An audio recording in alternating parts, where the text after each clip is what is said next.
अज्ञानतिमिरान्धस्य ज्ञानाञ्जनशलाकया चक्षुरुन्मिलितं येन तस्मै श्रीगुरवे नमः। श्रीचैतन्यमनोभीष्टं स्थापितं येन भूतले स्वयं रूपकदा मह्यं ददाति स्वपदान्तिकम्। हे कृष्णा करुणा सिन्धो दीनबन्धो जगत्पते गोपेश गोपिकान्त श्रीराधाकान्त नमोस्तुते।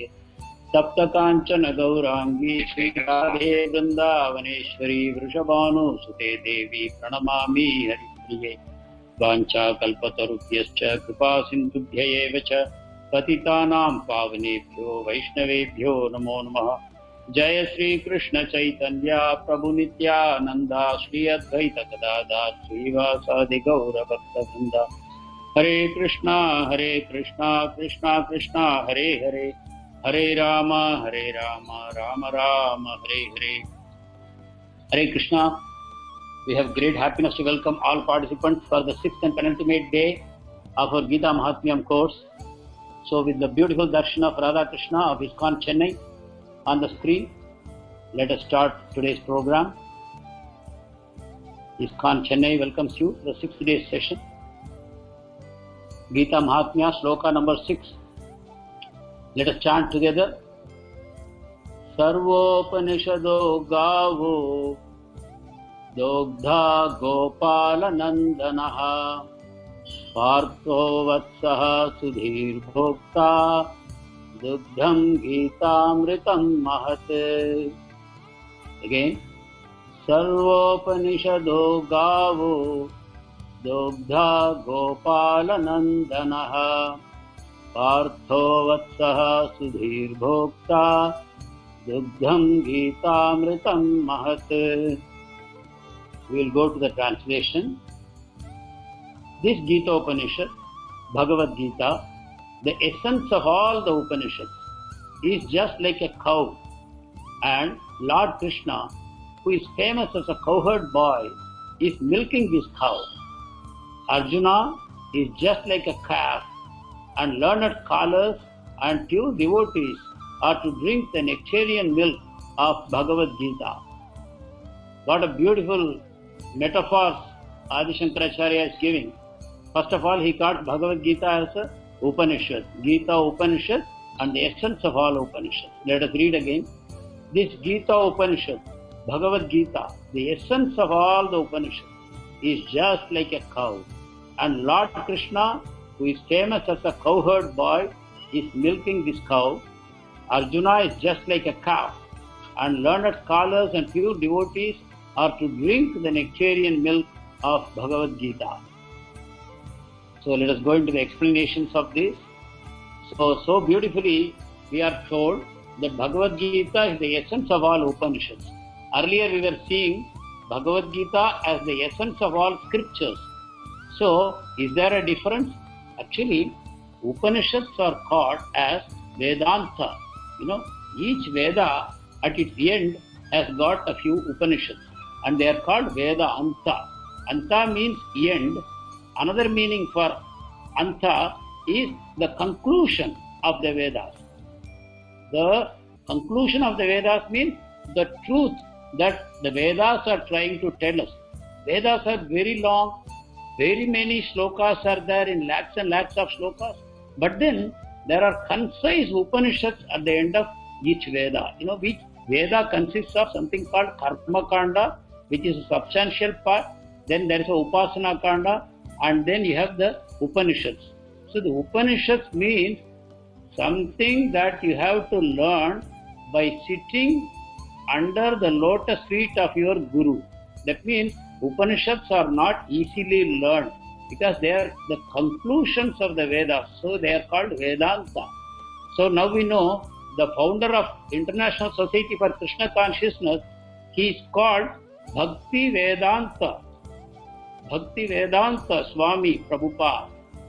The Vedanta of all Bhakti, he is master of that. He has completely learned that. So that is a title that was given to him when he took sannyas. Bhakti Vedanta Swami, Srila Prabhupada.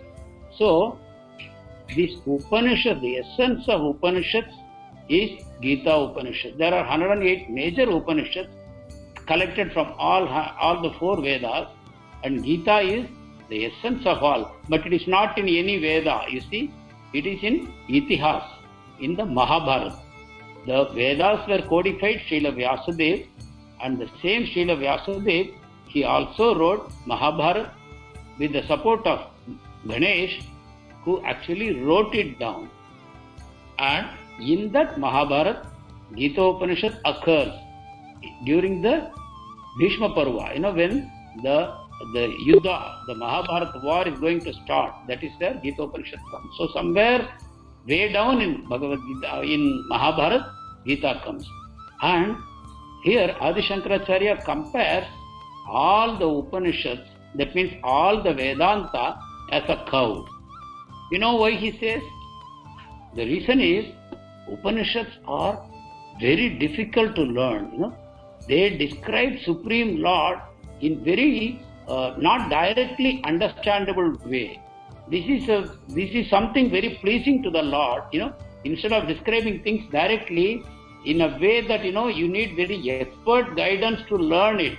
That is because the Vedas were written down by Vyasadeva, and Vyasadeva is none other than Vishnu. If you read Vishnu Sahasranama, there is this shloka, Vyasaya Vishnu Rupaya Vyasa Rupaya Vishnave.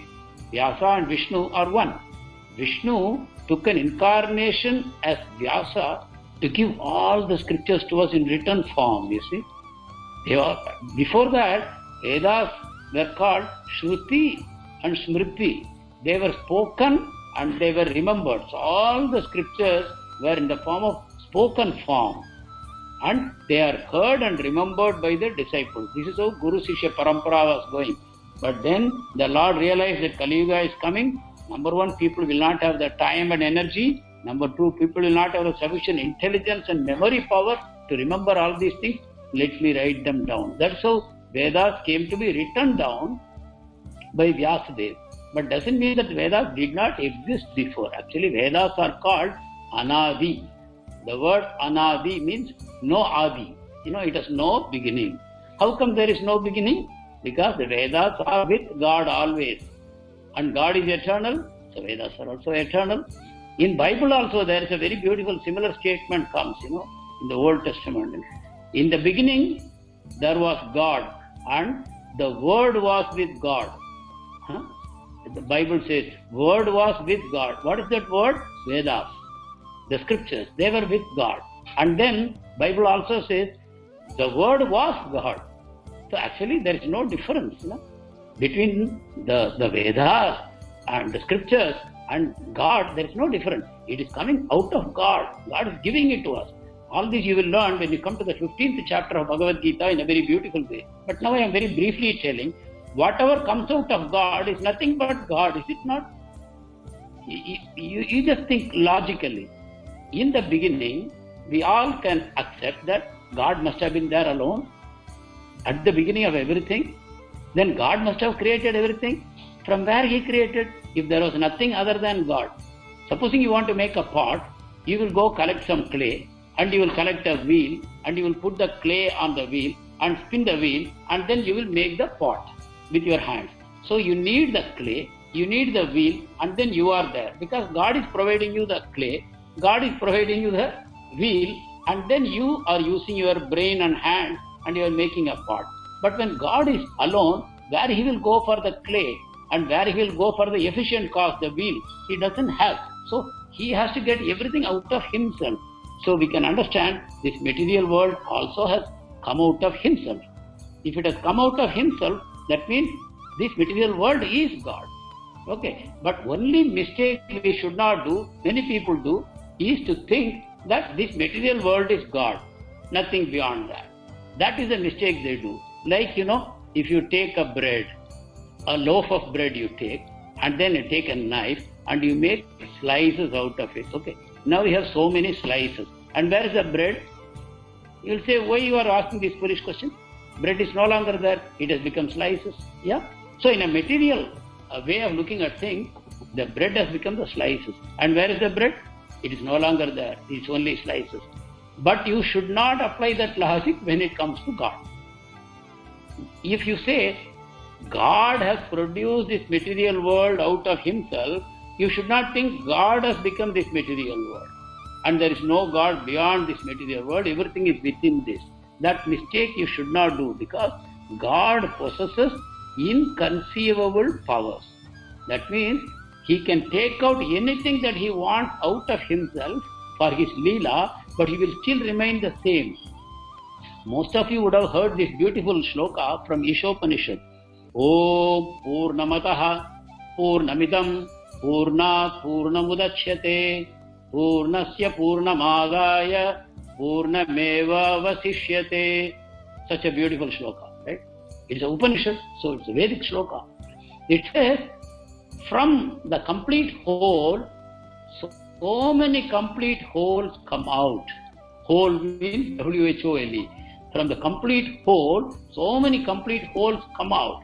But still, the complete whole remains as it is, without diminution. It remains. And so many complete wholes come out of it. And whatever comes out of the complete whole is also complete whole. This is where our material intelligence fails. So if a rationalist person comes to hear the scripture, he will straight away say, I don't accept this, because he is going to use his own material intelligence. We have material senses. All our senses are material senses. They can only perceive matter around us, whether it is my eyes or ears or nose or tongue, skin. They can only perceive the material objects around me. Why? Because my senses are material. They have no capacity to see anything beyond matter. That means they are confined within the material universe. Same way, my mind also, it acts with the support of my senses. It collects experiences with the help of my senses, and with that experience, it is doing further work. It is called Anuman. It collects data from outside, collects them, and then processes them inside and comes to various conclusions. This is what mind does.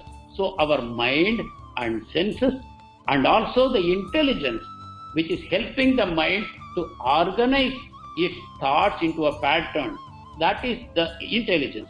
That is also material. But when we talk about God, like we spoke about the Dvija yesterday, I hope all of you remember Dvija. Dvija means twice born. The first born human being thinks, I am only this body and this world around me is everything, right? But when you come to a spiritual master and he teaches you, no, this is not you. No, you are not this body. You are a spirit soul. Your body is like a tree and your spirit soul is sitting in the heart like a bird sitting on a tree. One day the bird will fly away. You are the soul and you are that bird and you will fly away. And while you are sitting in the body, the tree of the body, you are misidentifying yourself with the body. So the pleasures and pains of the body, you think they belong to you. But there is the Paramatma sitting by your side, and the Paramatma is waiting for you to turn to Him, and He will tell you everything about yourself. He is waiting to reveal the truth to you. Why? Because the Supreme Lord, the Paramatma, is full of happiness, Satchit Ananda. And He wants to tell you, you are a part of me. Purnamataha Purnamidam Purnat Purnamudachyate. You have come out of me and you are a complete whole. Just like me. Come back to me. I am traveling with you in these various bodies so that one day you will turn to me, so that I can take you back to our place. I explained to you in another class that this Paramatma sitting within is a reflection, is a pratibimba of the Supreme Lord. But the pratibimba in material world has no consciousness. Yeah? But again, the inconceivable power of the Supreme Lord, the Paramatma, is fully conscious and as powerful as the Supreme Lord, which is to understand that the Supreme Lord can expand Himself into any number of forms. So, the Paramatma is another bird sitting in the tree of this body, waiting to tell us that, come on, give up enjoying these pleasures and pains of this temporary body, which is jada, which is matter. It is dead. Please don't identify yourself with this body. Start remembering that you are the soul and look at me. We have an eternal relationship. We are immortal. No birth, no old age, no disease, no death. And we don't belong here in this material world. I created this material world only because the souls desired to enjoy separately from me. So I had to create this arrangement for all of you. But the moment you turn to me, the moment you are willing to listen to my guidance, which I have given to you in the form of Gita Upanishad, then come back. That is the message of Gita. It is not the message of Gita that try and enjoy in this world. I will tell you how to enjoy here in this material world. No. Gita says about this world, Dukhalayam Asashvatam. Gita says this world is a place of miseries. Why? Birth, old age, disease, death. Nobody can escape from this. Whether he is the richest man in the world, can he escape old age or disease or death or a rebirth? At the time of death, whatever he has will be taken away. His wealth, his knowledge, his power, his fame, everything will go. Yeah. So, who can be happy in this world? Knowing that whatever I have will one day go and they will be left with nothing. So, Krishna wants to tell us that please don't think this material world is everything. Don't think God is so incompetent that He cannot make a better world than this. In fact, all of us complain that this is a hopeless place. So, God is telling, this is a hopeless place, I made it that way. So that you will get fed up with this place and then want to come back to me. I want to take you back. So that is the message of Bhagavad Gita. So Adi Shankaracharya is telling, Krishna gave this Gita, the Upanishads are a cow, so Krishna is milking that cow. You remember, the Upanishads are also Krishna. The Upanishads are also Krishna because I told you the Vedas and Upanishads came out of Krishna and they are Krishna. And Krishna is sitting here and milking that cow. And to milk a cow, you need to have a calf in front. Why? Then the milk flows naturally from the cow. You know, these days, unfortunately, our dairies and all, the moment the calf is born, it is taken away. Maybe to be butchered if it is a male, and I don't know what they do with the female. But in any case, the cow is separated from the calf at the time of the birth. And everything is abnormal today. So, but in the traditional way, cow is milked by the milkman by keeping the calf in front. So, that calf here is Arjun. Arjun is that calf. And who is drinking that milk? You and I are drinking. The devotees of Krishna are drinking. So now you understand the secret, the battlefield, why the battle was arranged by Krishna, why there is Arjuna getting into confusion, and why Bhagavad Gita is spoken by Krishna. It is not spoken for Krishna. The calf is kept in front of the cow so that the cow will give the milk happily. But the milk will not be drunk by the calf. The calf will drink directly from the udder of the cow. So, but here, Krishna is milking that cow. That milk is meant for us.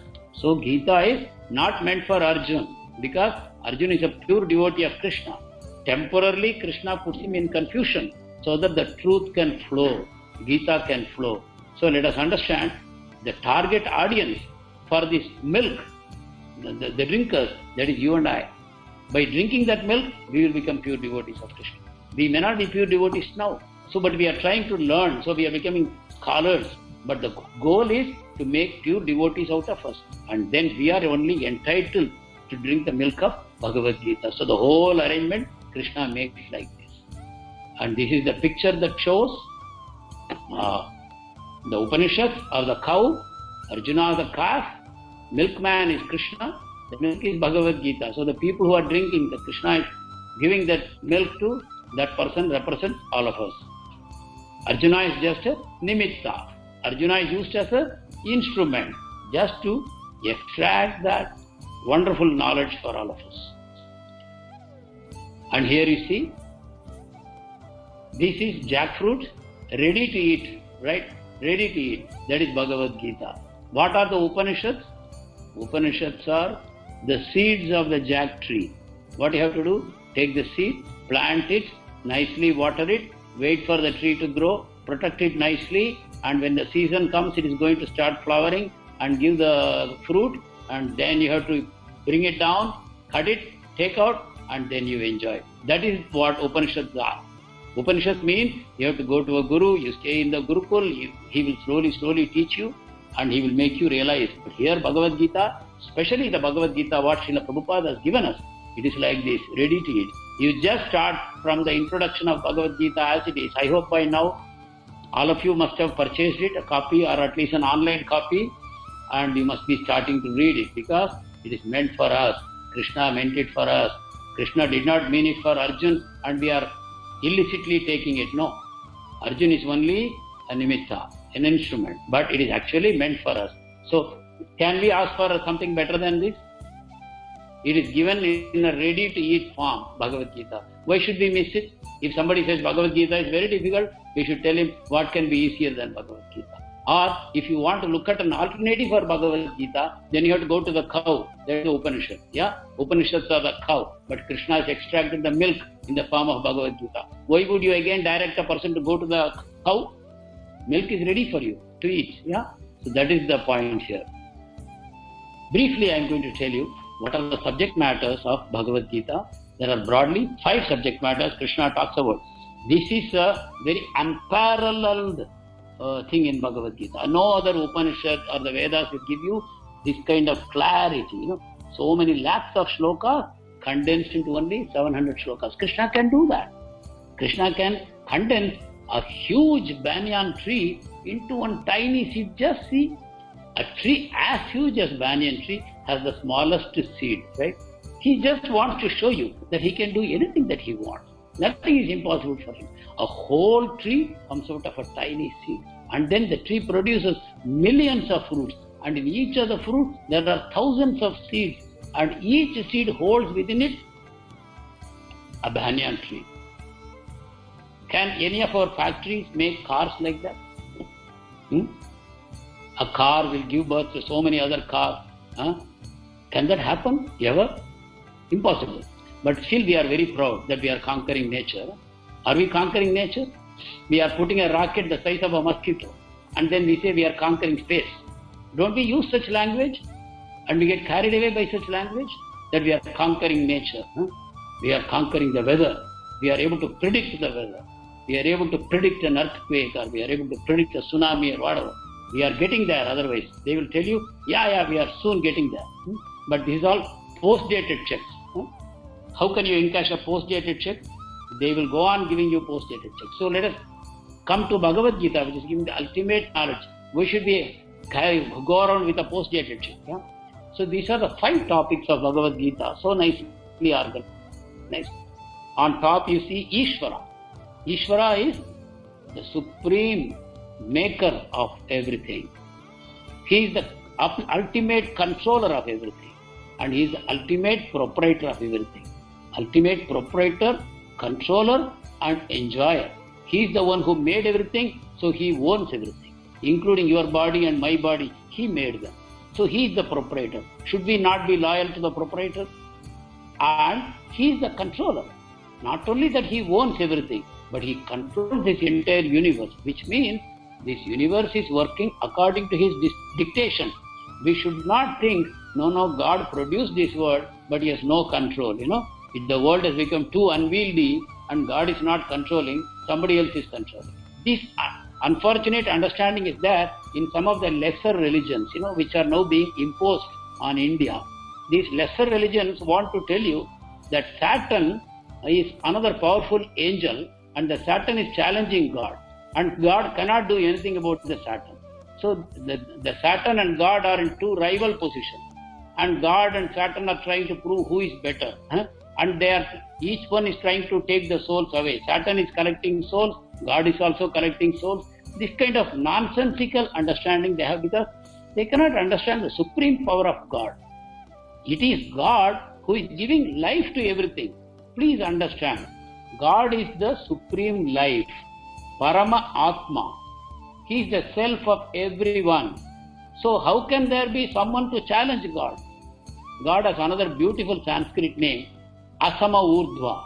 Asama Urdhva. That is the name of God, which means there is no one equal to him, there is no one greater than him. How can the Saturn challenge God? It's completely nonsensical, foolish idea, just to scare away people. Unfortunately, these lesser religions they depend on scaring people away from God. So they say they are very godly religion, but they actually scare people about God. God is going to put you in a eternal hell, and that is where you will burn. Unless you do this and that, you have to come every week to confess. They don't even say you should stop doing sins, you see. They only say, come regularly to confess and give us a donation. And we have the license. You have to take license from us. After that, you can commit any amount of sin. This kind of nonsensical preaching, and unfortunately, because Bhagavad Gita has not traveled sufficiently around India because of the absence of Gurukuls, which was brought about by the British, who did not want Indians to know their own culture and tradition. And successfully, they planted a sense of shame in all of us to talk about our glorious past. We are ashamed. We say, we only talk about the past. What about the future? The Americans and British, they have gone so much ahead in science. And where are we? But actually, now there is no time for me to discuss all these things. But in due course of time, we will understand why India is not at that level. There is a valid reason we will discuss in future. But here, let us understand Ishvara as the ultimate. And he not only has produced this material world, he has also produced a perfect spiritual world. You can understand. This material world itself is so wonderful. With all our scientists, we have hardly understood 1/1,000,000th of a part of the universe. We really have not understood anything. We have not even understood our own planet sufficiently. We don't know what is going on inside. We don't know what is going on outside in the atmosphere. We don't know when the rain will come, when the lightning, thunder will strike, when the tsunami will come, when the monsoon will start. We have no idea about this own planet. We don't know what is happening in the deep ocean. We don't know what the plates are moving under the earth, where the earthquake will come next, when it will come. No idea at all. We only pose as though we are great in everything. But Ishvara has created this material world so beautifully, but he has intentionally made this material world imperfect. So in its imperfection, this world is perfect. Please try to understand. This material world is actually perfect in its imperfection. Why? Because the law of karma is operating here. Each of us has been given a certain amount of freedom. Within this freedom, we are able to make choices. Based on these choices, we create karma. I hope you are with me. Every minute, every second, we are all making choices. I can make a choice whether I want to sing Hare Krishna, or I want to sing a film song. My choice. It is my choice whether I would like to take a glass of nourishing milk or I would like to take a glass of intoxicating liquor. It is my choice always. So every time I make a choice, I am creating karma for myself. A good karma or a bad karma. I have to eat the fruit of that. Whatever karma I do, one day it will come home to roost. I have to pay for it. There is no free lunch, they say, right? If you do anything wrong, you have to suffer the punishment. That is the law of karma. And with this law of karma, Ishvara is controlling the entire material creation. It is imperfect because we all tend to do bad karma. So you see, it is one-to-one matched. So it is actually perfect. But God has also created a beautiful place for souls who are perfect like Him, who have no tendency to create karma by acting selfishly. Again, selfish. Yesterday I said it is good to be selfish. Now I am saying bad to be selfish. Why? No. The selfishness by thinking I am the body, to think the body as the self and act on that platform, that is selfish, which is bad selfish. Actually, it is foolishly selfish because you are really not the body. But if you conclude that I am the body and I will do whatever I think is good for my senses, then you are acting on the foolish, selfish platform. But when you understand I am a spirit soul, I am a part and parcel of Krishna, and I am here to eternally serve Him, then you are on the correct platform and you are rightly selfish, and Krishna is very pleased with you because Krishna is your ultimate self. The self of the self is Krishna. We have all come out of Krishna, and Krishna wants to have nice pastimes with all of us. For that He has created a spiritual world. The spiritual world is called Vaikuntha. Within Vaikuntha, there are unlimited number of planets. We see in this material world there are so many planets. And yesterday I discussed this material world is actually a prison house. In a prison house, people only suffer punishments. This material world is such a prison. But sometimes we think this world is a heaven, right? But actually you think of what God would have created for perfect souls. That is called Vaikuntha.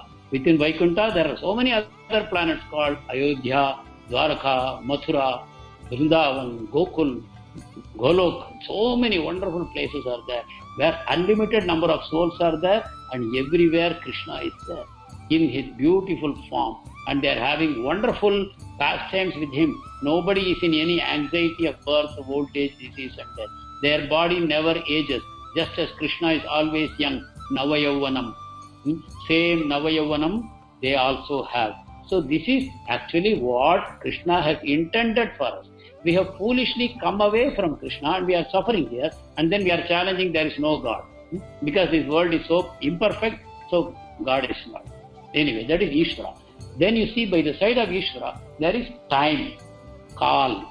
This Kal is another manifestation of Ishvara. See, sometimes people ask, when did the world get created? And if you give an answer, so many billions of years ago. Okay, how did it come about? God created this earth. Okay, then when did God come about?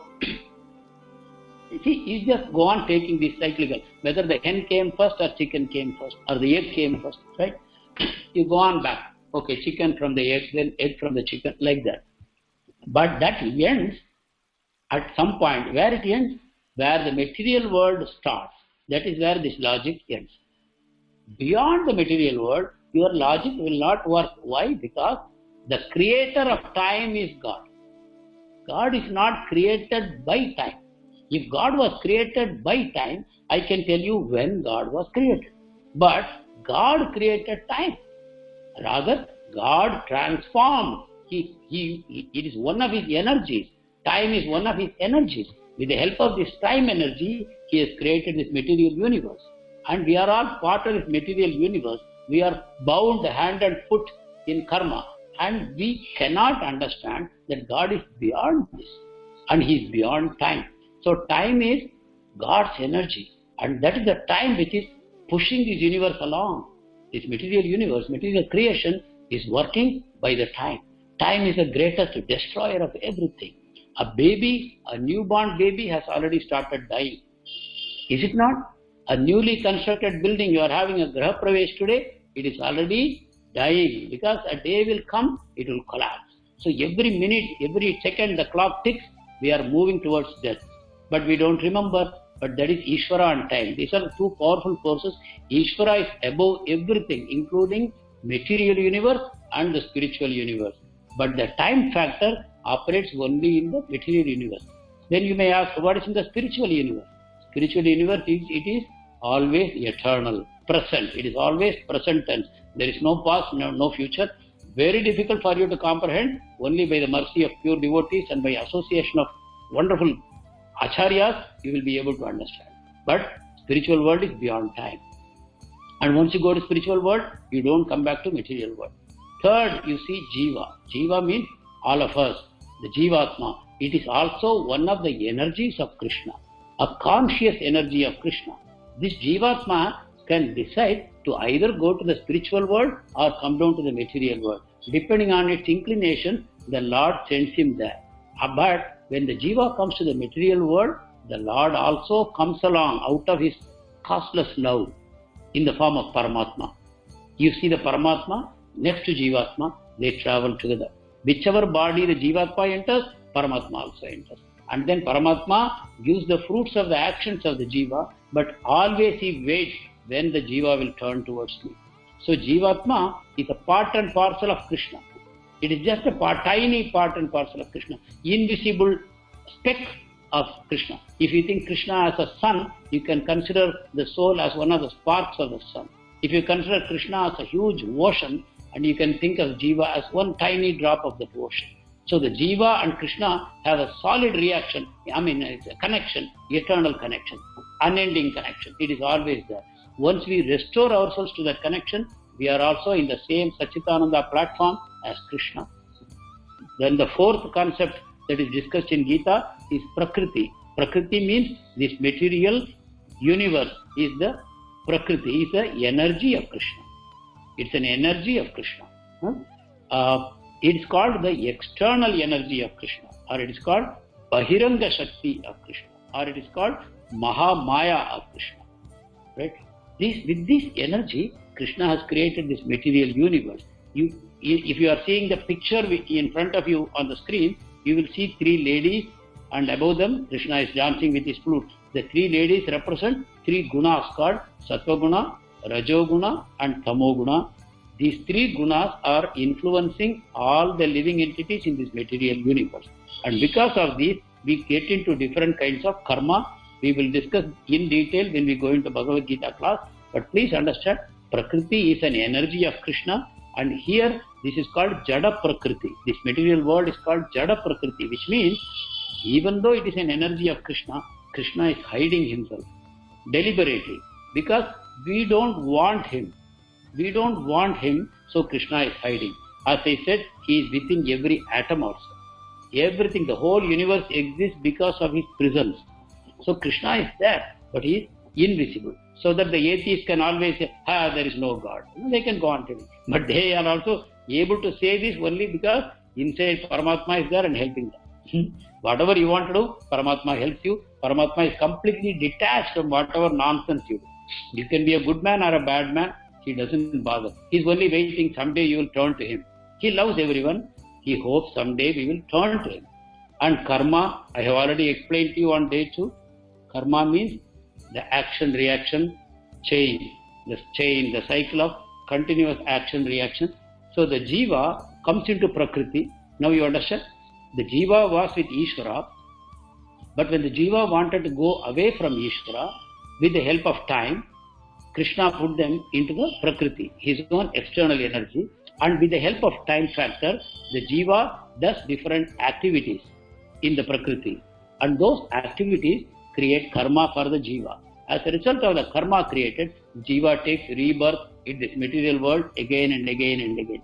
And those activities again produce karma, and as a result, he is eternally bound in this material nature. So he is eternally bound. He is called Nitya Baddha Jiva. Eternally bound. When he will get out of this place then? No, we can't say. When he got into this place, we can't say. When he will get out of this place, we don't say. We don't know. So, what a horrible situation. That is why we saw the ocean, ocean of samsara, and the soul is just trying to escape from that ocean, drowning. But when he raises both his hands and shouts, Krishna, please save me, then Krishna comes to save.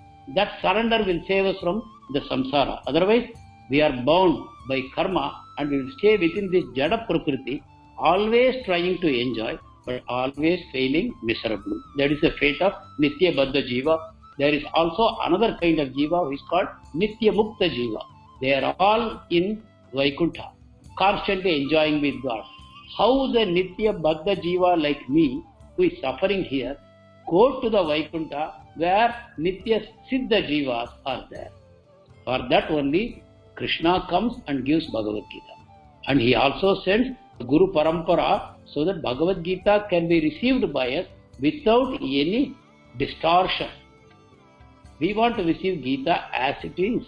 That is why the Guru Parampara comes and gives us the Bhagavad Gita so that we can transform our lives, become liberated from the ties of this material world by destroying karma. You remember in the Gita Mahatmya we read, karma will be destroyed.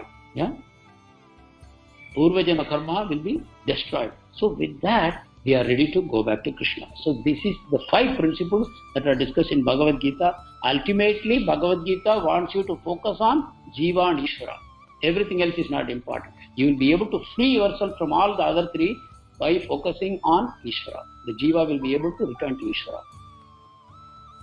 So, whatever I said, I am putting in a few points. Krishna is the supreme proprietor of all creation because everything came out of him. He is the proprietor. He is the supreme controller. The material nature is controlled by Durga Devi, and Durga Devi is his energy called Mahamaya. So Durga Devi is his energy and she controls his material world. So indirectly Krishna controls his material world. And ultimately he is the supreme enjoyer. The Paramatma within each of us is the supreme enjoyer. The Virat Rupa, what we talk about in Bhagavad Gita, the Paramatma. He is the one that is the true enjoyer. When we cooperate with him, then we also enjoy. By reconnecting with him, by cooperating with him, we become eligible to enjoy. A second set of explanations about Krishna, he is the source of material energy, yes, Mahamaya, with which this material world is created. He is the source. He is also the source of the spiritual world called Yogamaya. All the Vaikuntha planets, they also are from him. But what is the difference? This material energy has been separated from him. Spiritual energy is not separated from him. It is within him. So it's called Antaranga Shakti, Yogamaya. So our aim should be to get out of this material energy and go to spiritual energy. And number 3 is marginal energy, that is Jivatma. All of us are belonging to Krishna's energy called marginal energy. So we are also Prakriti of Krishna. Prakriti means energy of Krishna. We are Jiva Prakriti. And we are now stuck in material energy called Mahamaya. We have to free ourselves from that and we have to go to Yogamaya, the spiritual world. This is the goal of all of us. So I have now given you clearly now what we should do now. We should do whatever possible to get out of Mahamaya and go into Yogamaya. Ultimately, this is Krishna. A definition of Krishna I am giving you here as per the scripture. He is the absolute truth. This material world is not a truth. It's a relative truth. It is not the absolute truth. The absolute truth, which is God, self-reveals to sincere seekers. If you sincerely seek, he will show himself to you. And how he will show? He will show partially as Brahman to Jnanis. That is his Sat feature. God is Satchitananda. He reveals only the Sat feature to Jnani. And they say Bhagavan is Brahman. God is Brahman. They say like that. But to the Ashtanga Yogi, he reveals a little more of himself as Paramatman. And that is the Chit feature of God. And ultimately, to the Bhaktas, he shows himself completely and perfectly as Bhagavan. And he reveals Bhagavan is Satchitananda. So what the Jnani cannot get, what the Ashtanga Yogi cannot get, only the Bhakta can get, which is a complete understanding of God as Bhagavan. And then what happens to the Bhakta? Bhakta eternally joins with Bhagavan in his wonderful Leelas, which is constantly going on in the spiritual world. I said spiritual world is constantly present tense, no past tense, no future tense. So eternally the Bhaktas and Bhagavan enjoy in the spiritual world. And he wants you and I to join him. He doesn't discriminate between anybody. He wants all the souls to come back to him. So this is the truth. And how to go back? We are going to give you 5 powerful ways in which we can return. We can free ourselves from this material world and go back to Krishna. Number 1, we have to associate with the devotees of Krishna, who are constantly singing and glorifying the Supreme Lord. By associating with them, we also develop that love of Krishna. The love of Krishna is what we need to develop to get out of this material world. The moment you start loving Krishna with your whole heart, then you will no longer be here. Even if your body is here, your soul will reunite with Krishna right now. We need the pure love of Krishna. For that we are saying we have to associate with devotees, to go with them, sing with them, dance with them, and hear the scriptures from them. Secondly, we have to hear and discuss books like Bhagavad Gita with devotees. Again, you see, the association devotees, Srila Prabhupada is discussing the scriptures and they are all sitting and listening. We also should develop this habit of reading or hearing Bhagavad Gita from devotees. This should become an ongoing practice for you. Please don't complete the Gita Mahatmyam course and then develop a break. No, please don't do that. Please stay connected. It will transform your life, provided you give a little bit of your energy. All good things will come to you. Thirdly, we have to chant the Mahamantra. In the beginning, we were singing the Mahamantra. There is a way to chant the Mahamantra on mala, chanting beads. Now, how do we chant? Hare Krishna, Krishna Krishna, Hare Hare, Hare Rama, Rama Rama, Hare Hare, Hare Krishna, Krishna Krishna, Hare Hare, Hare Rama, Rama Rama, Hare Hare, Hare Krishna, Krishna Krishna, Hare Hare, Hare Rama, Rama, Hare Hare. This is how we chant with the mala. With each bead, we chant one mantra. 108 beads in one mala, which means you complete 108 times repeating this holy name. This will vanquish all the effects of karma from us. So this habit, I request you to kindly start every day, morning, evening, chant 108 times these holy names. If you have the mala, please use it. If you don't have the mala, please use your fingers, but somehow please do chant this mantra. This is the ultimate medicine for our disease. Our disease has brought us to this material world. We want to become cured and go back to Krishna. This mantra alone can cure all of us. If we can sit with devotees and chant, if you come to the temple, take association of devotees and chant with them, the power increases. But whether it is possible or not in these COVID times, you can simply sit at home, simply sit in front of a picture of the Lord and chant these names. It will transform your life. I am guaranteeing you. It has done it to so many people. I have shown you the pictures of hippies, how they have become happy just by chanting the holy names. Such a powerful thing. Next thing is to worship Radha Krishna deities, or Chaitanya Mahaprabhu Nityananda deities, or Jagannath Baladev Subhadra deities, or Narasimhadev, or Sita Rama Lakshmana Hanuman. These deities we can worship at home or in the temple. This is also very powerful tool. And then we can visit the dhams, holy places, Jagannath Puri, Vrindavan Dham, Sridham Mayapur. These temples we have to visit. So these 5 I have summarized here as A, B, C, D. You can remember very nicely. A means association of devotees. B means books of Srila Prabhupada. C means chanting the holy names of the Lord. D means deity worship and diet of prasadam. We should offer our food to Krishna and then take it as prasadam. It's a very powerful purification tool. And ultimately, dham. Dham means the holy places where Krishna's temples are there. We have to go there and live there. How to live in a dham? Just by constantly remembering Krishna, your body will become dham. Wherever Krishna is constantly remembered, that place becomes Vrindavan. So if we develop the habit of constantly remembering Krishna, chanting his holy name, you are living in the dham.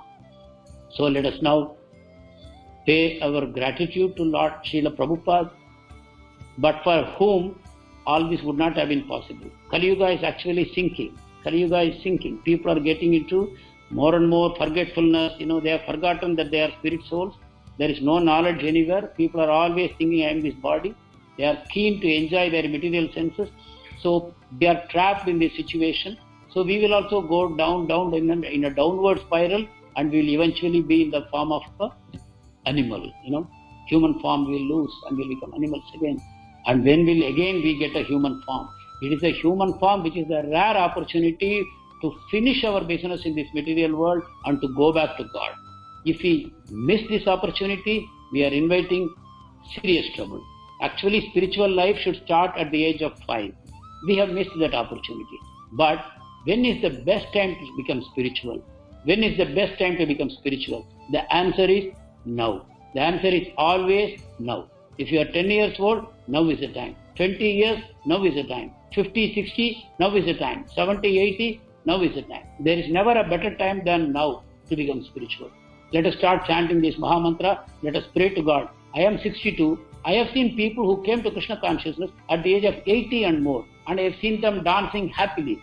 They said, we don't know how long we will live. My eyes are going, my ears are going. I missed my chance. I have come so late. What will happen to me? But I have seen those people going strong at the age of 90. They don't miss any yatra to Vrindavan, Mayapur, Dwarka. I see them every year coming happily, and I see them becoming happier and happier on their face. They are becoming healthier and healthier. Just the remembrance of Krishna is your ultimate medicine for all our diseases. Let us just transfer our consciousness from wherever it is to Krishna. This is the International Society for Krishna Consciousness. Krishna is everything. In the beginning of the class I explained everything came from Krishna, but we are distracted to the things that came out of Krishna. They came from the energy of Krishna. But what we need to do, we have to transfer our attention from the energy of Krishna to Krishna, the person. We have to transfer our attention to Krishna, the person. How to do that? By chanting the holy name, by associating with devotees, and by reading these wonderful books, and performing deity worship, and taking a prasadam offered to Krishna. By these methods, we will be able to purify ourselves. Let us close this session by once again chanting the Maha Mantra. Together, please. Hare Krishna, Krishna Krishna, Hare Hare, Hare Rama, Rama Rama, Hare Hare. Thank you very much. Hare Krishna.